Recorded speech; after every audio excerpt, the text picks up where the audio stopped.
नमस्कार विद्यार्थी मित्रांनो, अभ्यास मित्र परिवारामध्ये तुम्हा सर्वांचं स्वागत आहे.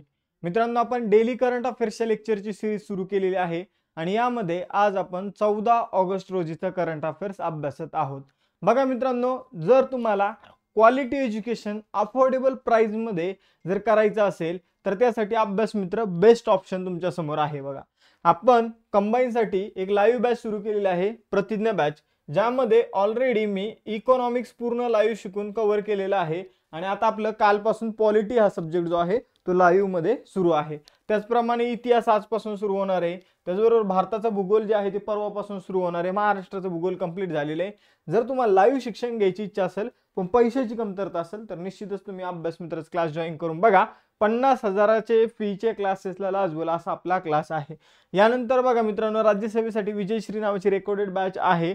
जर तुम्हाला बघा फास्ट रिव्हिजन करायचं असेल तर तुम्ही बॅच घेऊ शकता. या बॅचची फी आम्ही वाढवली होती पण 15 ऑगस्टच्या निमित्ताने परत या बॅचची फी 500 रुपये करण्यात आलेली आहे. मध्ये जवळपास 15-20 दिवस या बॅचची फी 999 रुपये झाली होती, कारण विद्यार्थी एक लिमिट पर्यंतच कमी फीज मध्ये आम्ही ऍडमिशन देऊ शकतो. त्यानंतर आम्ही फी वाढवतो, तर त्यानुसार ती फी वाढवण्यात आली होती.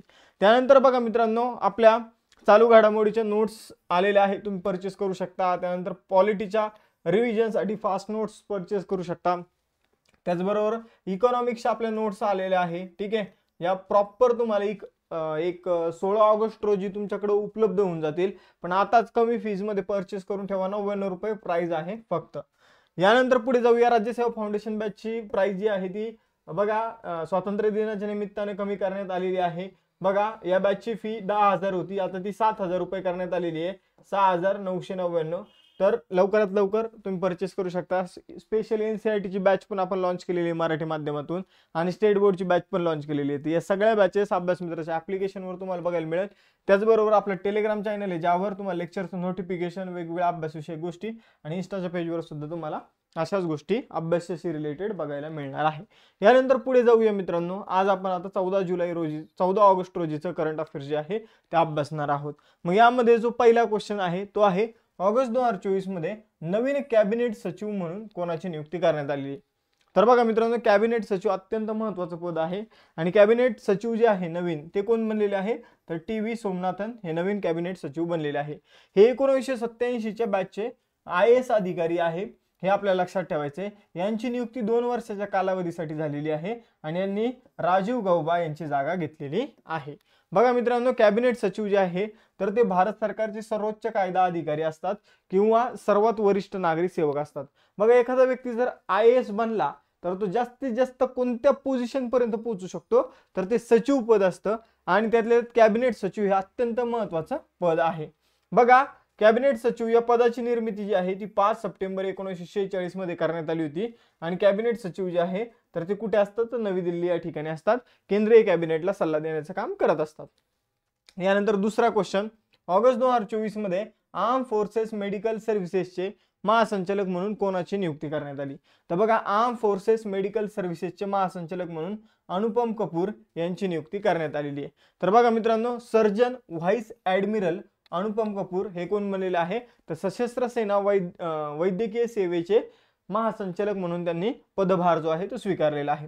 त्यांनी यापूर्वी western naval command medical officer म्हणून सुद्धा काम केलेलं आहे. तर आपल्याला फक्त लक्षात ठेवायचं आहे, आर्म फोर्सेस मेडिकल सर्व्हिसेसचे नवीन महासंचालक बनलेले आहे अनुपम कपूर. यानंतर पुढे जाऊया. बघा, आर्म फोर्सेस मेडिकल सर्व्हिसेस सशस्त्र सेना वैद्यकीय सेवेची स्थापना 1948 मध्ये करण्यात आली होती आणि याचं मुख्यालय नवी दिल्ली या ठिकाणी आहे. त्यानंतर बघा, तिसरा क्वेश्चन, MS स्वामीनाथन पर्यावरण संरक्षण पुरस्कार 2024 मध्ये कोणाला देण्यात आला. तर बघा, MS स्वामीनाथन पर्यावरण संरक्षण पुरस्कार जो आहे तो अनंत दर्शन शंकर यांना प्रदान करण्यात आलेला आहे. तर इंडियन इन्स्टिट्यूट ऑफ आयुर्वेदाचे आणि इंटिग्रेटेड मेडिसिनचे अध्यक्ष जे आहे अनंत दर्शन शंकर यांना MS स्वामीनाथन पुरस्कार जो आहे तो देण्यात आलेला आहे. यांनी काय केलेलं आहे तर जे वन्य औषधी असतात, म्हणजे वनांमध्ये जे काही आपल्याला औषधी बघायला मिळतात, जसं की आपल्याकडे पारंपरिक औषधी जसं कोरफड झालं, कडुनिंब झालं, या वनांमध्ये आढळणाऱ्या या व्यतिरिक्त खूप साऱ्या औषधी वनांमध्ये आढळतात. तर त्यांचं जतन करण्यासाठी अनंत दर्शन शंकर यांनी काय केलेले, वेगवेगळ्या राज्यांच्या वन विभागासोबत करार करून किंवा या विभागांसोबत मिळून या औषधींचं जतन करण्याचं काम केलेलं आहे. तर अनंत दर्शन शंकर यांच्या या कार्यामुळे त्यांना मित्रांनो एम.एस. स्वामीनाथन पर्यावरण संरक्षण पुरस्कार प्रदान करण्यात आलेला आहे. तर एम.एस. स्वामीनाथन कोण आहे, तर भारतीय हरित क्रांतीचे जनक म्हणून एम.एस. स्वामीनाथन यांना ओळखलं जातं. बघा पुढे जाऊया, पुढचा क्वेश्चन बघूया. बघा चौथा क्वेश्चन आहे, 75 ग्रेट रिव्होल्युशनरी ऑफ इंडिया हे पुस्तक कोणी लिहिलेलं आहे, तर 75 ग्रेट रिव्होल्युशनरी ऑफ इंडिया म्हणजे 75 महान भारतीय क्रांतिकारक हे पुस्तक कोणी लिहिलेलं आहे, तर भीमसिंह यांनी हे पुस्तक लिहिलेलं आहे. तर हे पुस्तक कोणाच्या हस्ते प्रकाशित झालं, तर हरिवंश नारायण सिंह हे राज्यसभेचे उपसभापती आहे. बघा मित्रांनो, राज्यसभेचे उपसभापतीचं नाव लक्षात ठेवा, हरिवंश नारायण सिंह. राज्यसभेचे सभापती कोण आहे, तर जगदीप धनखड. ठीक आहे, जगदीप धनखड हे राज्यसभेचे कोण आहे, सभापती आहे. जे व्यक्ती उपराष्ट्रपती असतात ते कोण बनतात, राज्यसभेचे सभापती बनतात. त्यानंतर तुम्हाला लोकसभेचे अध्यक्ष कोण आहे हे तुम्हाला सांगायचंय, जे सध्या चर्चेमध्ये आहेत. ठीक आहे, तर बघा राज्यसभेचे उपसभापती हरिवंश नारायण सिंह यांच्या हस्ते या पुस्तकाचं काय झालेलं आहे, तर प्रकाशन करण्यात आलेले आहे. हे पुस्तक भीमसिंह यांनी लिहिलेलं आहे. हे सुद्धा राज्यसभेचे खासदार आहे.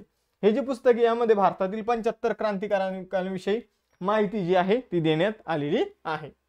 यानंतर पुढे जाऊया, जागतिक जैवइंधन दिवस 2024 मध्ये कधी साजरा केला गेला. ठीक आहे, हा ऑलरेडी झालेला आहे. तर कधी साजरा केला गेला जागतिक जैवइंधन दिवस, तर बघा मित्रांनो जागतिक जैवइंधन दिवस 10 ऑगस्ट रोजी सेलिब्रेट करण्यात आला होता. बघा हा जो दिवस आहे 10 ऑगस्टला सेलिब्रेट करण्यात येतो. कोणाच्या आठवणीमध्ये हा दिवस सेलिब्रेट करण्यात येतो, तर बघा 1893 मध्ये शेंगदाणा तेलाचा वापर करून इंजिनची यशस्वीपणे चाचणी केल्यामुळं सर रुडॉल्फ डिझेल यांच्या स्मरणार्थ हा दिवस जो आहे तो सेलिब्रेट करण्यात येतो. तर यांनी 10 ऑगस्ट 1993 ला शेंगदाणा तेलाचा वापर करून इंजिन चालवलं होतं आणि या दिवसाच्या स्मरणार्थ जागतिक जैवइंधन दिवस म्हणून सेलिब्रेट केला जातो. हे इंजिन कोणी चालवलं होतं, तर सर रुडॉल्फ डिझेल. ठीक आहे, ती तारीख होती 10 ऑगस्ट. मग बघा मित्रांनो, या वर्षीची थीम सुद्धा आपल्याला विचारली जाऊ शकते.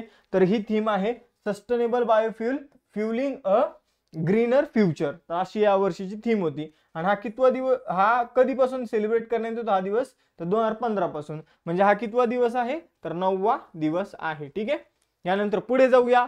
6वा क्वेश्चन, पंतप्रधान नरेंद्र मोदी यांच्या हस्ते 61 हवामानास अनुकूल, ठीक आहे, 61 हवामानास अनुकूल जैव सशक्त आणि उच्च उत्पादन देणाऱ्या पिकांच्या किती जाती लॉन्च करण्यात आलेल्या आहेत. तर बघा मित्रांनो 61 वेगवेगळे जे काही पीक आहे तर त्यांच्या अलीकडे काही जाती लॉन्च करण्यात आलेल्या आहे. आणि त्या कोणी लॉन्च केल्या, तर नरेंद्र मोदी यांनी केल्या. मग पिकं किती आहे, 61. ठीक आहे, त्यांच्या जाती विचारल्या, किती जाती लॉन्च करण्यात आल्या. अशा जाती लॉन्च करण्यात आल्या ज्या हवामानास अनुकूल आहे. आजकाल तर तुम्हाला माहिती आहे उन्हाळ्यात पाऊस पडतो, ठीक आहे, त्यानंतर हिवाळ्यात गरमायला लागतं, पावसाळ्यात कधी कधी पाऊसच पडत नाही, पडलात खूप जास्त पडतो. तर आता अशा जाती विकसित करणं गरजेचं आहे की ज्या एक्स्ट्रीम हवामानाला, एक्स्ट्रीम वेदरला सहन करू शकतात. तर जैव सशक्त उच्च उत्पादन देणाऱ्या 109 जातींचं अलीकडे अनावरण जे आहे, लॉन्चिंग जे आहे ते करण्यात आलेलं आहे पंतप्रधान नरेंद्र मोदी यांच्या मार्फत. पिकं किती आहे, 61. आता ही पिकं दोन प्रकारची बघा मित्रांनो, 34 पिकं जी आहे ती पारंपरिक आहे आणि 27 पिकं जी आहे 61 पैकी ती बागायती पिकं आहे. मग आता जे काही पारंपरिक पिकामध्ये तृणधान्याशी रिलेटेड पिकं, बाजरी, ज्वारी, तेलबिया, कडधान्य, ऊस, कापूस, ठीक आहे, ही पिकं आहे. आणि बागायतीमध्ये जर बघितलं तर फळे, भाजीपाला, त्यानंतर फुलं यांची पिकं आपल्याला बघायला मिळतात. यानंतर पुढे जाऊया 7वा क्वेश्चन, आंतरराष्ट्रीय ऑलिम्पिक समितीच्या ॲथलेटिक्स कमिशनचे दुसरे उपाध्यक्ष म्हणून कोणाची निवड करण्यात आलेली. आता इथे एक गोष्ट लक्षात घ्या, आंतरराष्ट्रीय ऑलिम्पिक समिती जी आहे तर तिचं ॲथलेटिक्स नावाचं कमिशन आहे, ॲथलेटिक्स आयोग जो आहे, तर यामध्ये एक अध्यक्ष असतात आणि 2 उपाध्यक्ष असतात. मग आता बघा ऑलरेडी तिथे एक अध्यक्ष पण आहे आणि एक उपाध्यक्ष पण आहे. दुसरे उपाध्यक्ष म्हणून निवड झालेली आहे अभिनव बिंद्रा यांची. मित्रांनो हे सांगायचंय की अभिनव बिंद्रा यांनी भारताला सुवर्ण पदक जिंकून दिलं होतं. यांनी हे भारताला सुवर्ण पदक जिंकून देणारे पहिले व्यक्ती ठरले होते. तर यांनी भारतासाठी सुवर्ण पदक कोणत्या ऑलिम्पिक मध्ये जिंकलं होतं हे तुम्हाला कमेंट बॉक्स मध्ये सांगायचं आहे. यानंतर बघा मित्रांनो, तर अभिनव बिंद्राला ऑलिम्पिक कमिटी मार्फत अलीकडे आंतरराष्ट्रीय ऑलिम्पिक कमिटी मार्फत एक पुरस्कार देण्यात आलेला आहे. तो पुरस्कार लक्षात ठेवायचा आहे, ऑलिम्पिक ऑर्डर पुरस्कार. हा पुरस्कार का देण्यात आला, तो क्रीडा क्षेत्रातील त्यांच्या योगदानाबद्दल त्यांना हा पुरस्कार जो आहे तो देण्यात आलेला आहे. ठीक आहे, तर एवढं आपल्याला लक्षात ठेवायचंय. आणि हे जे आहे अभिनव बिंद्रा, ते 2026 पर्यंत जो काही कोणतं कमिशन सांगितलं मी तुम्हाला, तर कमिशनचं नाव लक्षात ठेवा, ॲथलेटिक्स कमिशनचे पुढील 3 म्हणजे 2026 पर्यंत उपाध्यक्ष म्हणून कार्यरत राहतील. तर 2 उपाध्यक्ष असतात, त्यापैकी एक अभिनव बिंद्रा बनलेले आहे.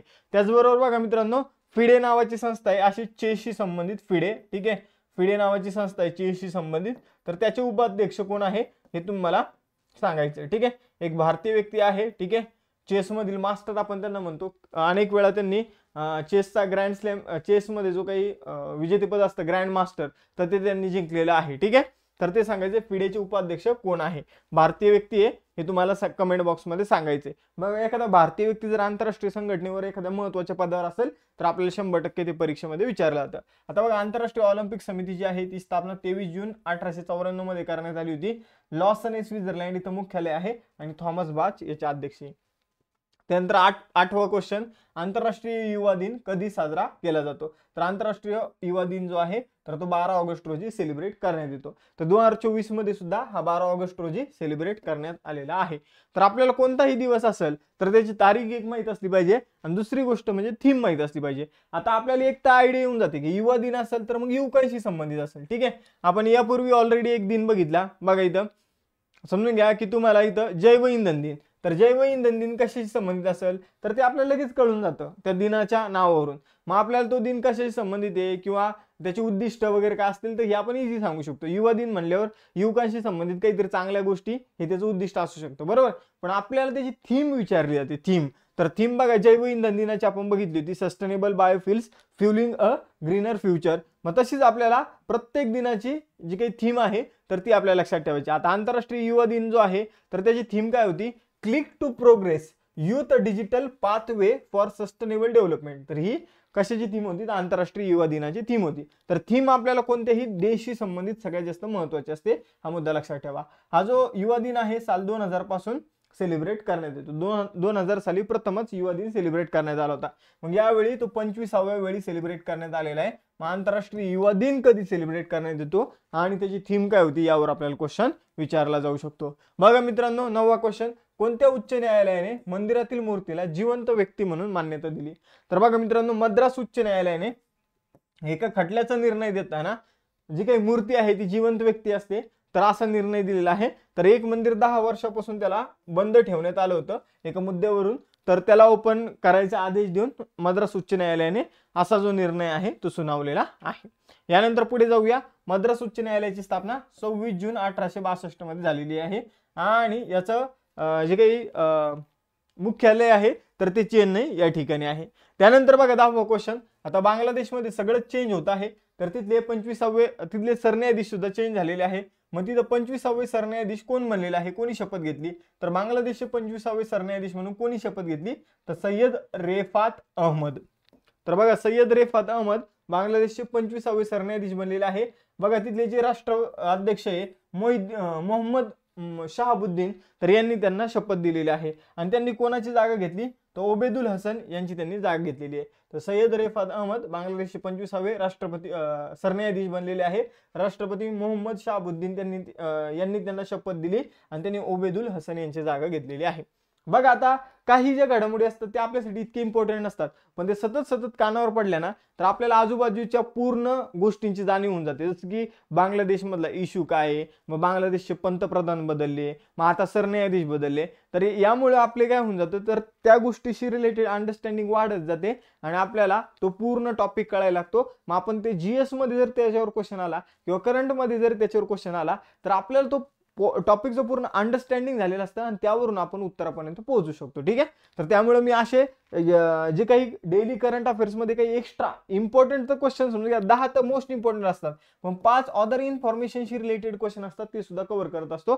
कारण तुमचं रेग्युलर त्याच गोष्टी घेऊन तुमचे ते टॉपिक परफेक्ट होत असतात किंवा तुमचं अंडरस्टँडिंग लेवल जे आहे ते सुद्धा वाढत असतं. तर बघा मित्रांनो, बांगलादेश जो आहे तो आशिया खंडातील एक देश आहे. राजधानी आहे ढाका, चलन आहे टाका आणि राष्ट्रपती आहे मोहम्मद शहाबुद्दीन.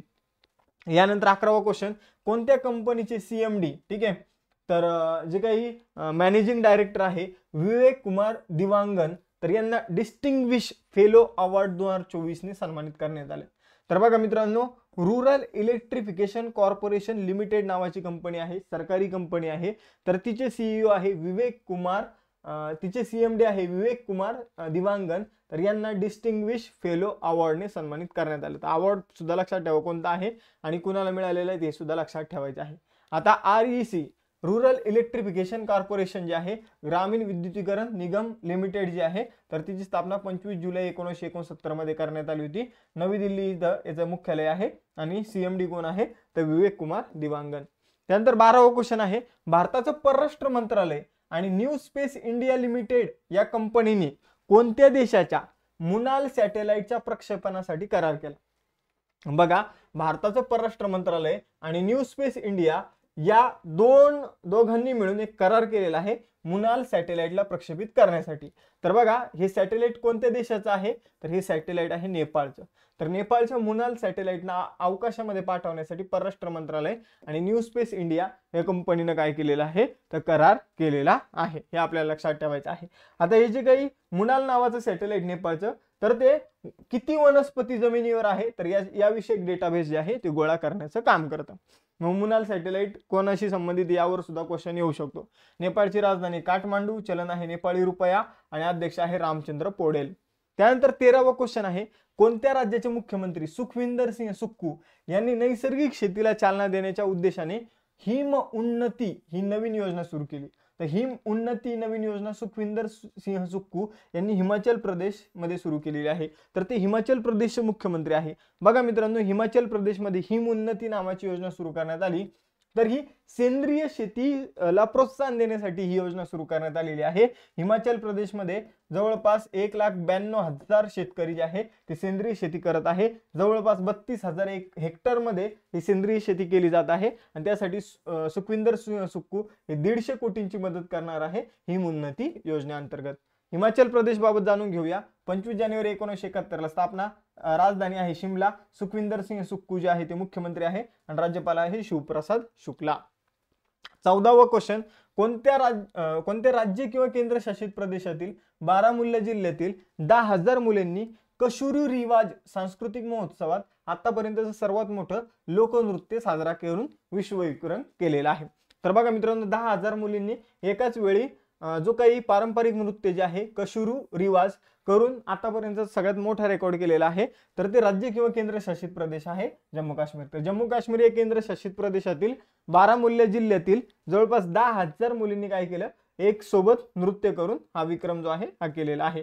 आणि हे जे नृत्य आहे तर ते 78वा जो आपला स्वातंत्र्य दिन येतोय तर त्याच्याशी संबंधित जे काही त्याच्या स्मरणार्थ हे जे लोकनृत्य जे आहे तर ते सेलिब्रेट करण्यात आलेलं आहे. तर हे आपल्याला लक्षात ठेवायचंय. बघा मित्रांनो, पुढे जाऊया. 15वा क्वेश्चन, 12 वर्षातून एकदा फुलणारी नीलाकुरुंजी नावाची जी काही वनस्पती आहे, एक झुडूप आहे, ते 12 वर्षातून एकदा फुलतं. तर हिला धोकादायक प्रजातींच्या लाल यादीत म्हणजे रेड लिस्ट मध्ये समाविष्ट करण्यात आलं. ती प्रामुख्याने भारतातील कोणत्या राज्यात आढळते? तर नीलाकुरुंजी नावाचे एक झाड आहे, झुडूप आहे, त्याला 12 वर्षानंतर फुल येतं. ते केरळमध्ये, कर्नाटकमध्ये आणि तामिळनाडूमध्ये बघायला मिळतं. तर वरीलपैकी सर्व याचं उत्तर असेल. तर बघा, international union for conservation nature नावाची एक संघटना आहे. तर ही धोकादायक असलेल्या वनस्पतींच्या प्राण्यांच्या प्रजातीसाठी त्यांनी एक लिस्ट बनवलेली आहे, तिला म्हटलं तर रेड लिस्ट. आणि आता नीलाकुरुंजी या वनस्पतीच्या या रेड लिस्ट मध्ये समावेश जो आहे तो करण्यात आलेला आहे. ठीक आहे, तर ही तिन्ही राज्यामध्ये आढळणारी प्रजाती आहे. आता IUCN जी आहे, international union for conservation of nature, तर या संस्थेची स्थापना 5 ऑक्टोबर 1948 मध्ये करण्यात आली होती. मुख्यालय आहे स्वित्झर्लंड आणि महासंचालक आहे ग्रेथल अँग्युलर. तर हे आपल्याला लक्षात ठेवायचंय. अशा प्रकारे आजचे 15 क्वेश्चन संपले. आजचा टेस्ट क्वेश्चन आहे, आंतरराष्ट्रीय ऑलिम्पिक समितीच्या ॲथलेटिक्स कमिशनचे दुसरे उपाध्यक्ष म्हणून कोणाची नियुक्ती करण्यात आलेली आहे? आणि त्याचबरोबर जागतिक युवा दिनची तारीख तुम्हाला सांगायची आहे आणि त्याची थीम तुम्हाला सांगायची आहे. त्याच प्रकारे आपली कंबाईन प्रतिज्ञा बॅचचे लाईव्ह लेक्चर सुरू आहे. लाईव्ह लेक्चर करायचे असेल तर ही बॅच जॉईन करा. लाईव्ह लेक्चर तर मिळतील पण त्याचं रेकॉर्डिंग सुद्धा तुम्हाला उपलब्ध होऊन जाईल. त्याचप्रमाणे राज्यसेवेची विजयश्री बॅच आहे. त्याचप्रमाणे आपल्या नोट्स आहे, पॉलिटी, इकॉनॉमिक्स, चालू घडामोडी आणि त्याचबरोबर प्रमाणे फाउंडेशन बॅचची फी 3000 रुपयांनी कमी झालेली आहे. NCERT बॅच आहे, स्टेट बोर्ड बॅच आहे. सगळ्या बॅच अभ्यासमित्र ॲप्लिकेशनवर तुम्हाला बघायला मिळेल. त्याचप्रमाणे टेलिग्राम चॅनल, इंस्टाचं पेज देखील फॉलो करायला विसरू नका. थांबूया आज आपण इथं. व्हिडिओ लेक्चर आवडला असेल तर लाईक करा, चॅनलला सबस्क्राईब करा आणि जास्तीत जास्त मित्रांपर्यंत हे लेक्चर शेअर करायला विसरू नका. डेली लेक्चरसाठी बेल आयकॉनवर क्लिक करून ठेवा म्हणजे तुमचं डेली लेक्चर अटेंड होईल. धन्यवाद धन्यवाद सगळ्यांचं पूर्ण लेक्चर बघितल्याबद्दल. तर थांबूया इथं, भेटूया नेक्स्ट सेशनमध्ये. चलो बाय बाय एव्हरीवन.